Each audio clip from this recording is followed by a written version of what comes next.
ചെറുപ്പക്കാർ ഭാര്യമാരോട് സംസാരിക്കാൻ നിൽക്കരുത്. അവർക്ക് അനുവദനീയമല്ല. എൻഗേജ്മെന്റ് കഴിഞ്ഞ നിന്റെ ഭാര്യയായിട്ടില്ല, അവൾക്ക് വേറെ ആരും നിക്കാഹ് ചെയ്ത് കൂടെ പോകാം. നിന്റെ ഭാര്യയാവുന്നത് നിക്കാഹ് ചൊല്ലുമ്പോഴാണ്.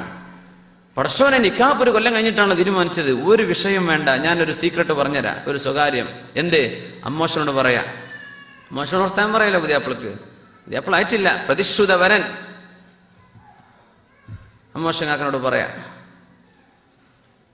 ഒരു കാര്യം ചെയ്യാ, നിക്കാഹ് ഒരു കൊല്ലം ഞങ്ങൾക്ക് എന്തായാലും വർത്താൻ പറയാതിരിക്കാൻ പറ്റൂല. അപ്പൊ നിങ്ങൾ നിക്കാഹിന് ചൊല്ലിത്തരി. എന്റെ മോളെ നിങ്ങൾക്ക് ഞാൻ ഇന്ന മഹറിന് കല്യാണം കഴിച്ചെന്നു, ഞാനത് സ്വീകരിച്ചു എന്നും പറയാം. നിക്കാഹായല്ലോ. പിന്നെ നിക്കാഹിന്റെ ചടങ്ങ് ഉസ്താദിനെയും സംഘന്മാരെയൊക്കെ വിളിച്ചിട്ട് നമുക്ക് പിന്നെ വേണമെങ്കിൽ ചെയ്യാം. പക്ഷെ ഇതൊരു കൊല്ലം വരെ പിടിച്ചേക്കാൻ പറ്റില്ല. അതുകൊണ്ട് നിങ്ങൾ സ്വകാര്യമായിട്ട് നിക്കാഹ് പറഞ്ഞൊരു ഫോണിൽ ആയിക്കോട്ടെ, നിങ്ങളവിടുന്ന് കബൂലും ചെയ്തു, ഞാനത് സ്വീകരിച്ചു എന്ന് പറഞ്ഞു. ഈ നിങ്ങൾ വർത്താനം പറഞ്ഞു, സാക്ഷി നിങ്ങൾ ഉണ്ടാക്കിക്കോ.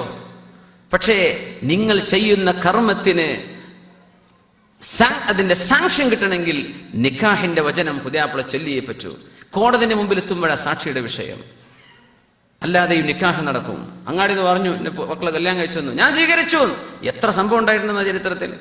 പക്ഷെ ഒരു വിഷയം ലീഗൽ, അതിന്റെ ഫോർമാലിറ്റിക്ക് വേണ്ടി സാക്ഷികൾ വേണ്ടി വരും. ഇല്ലെങ്കിലും നിക്കാഹ് നടക്കും.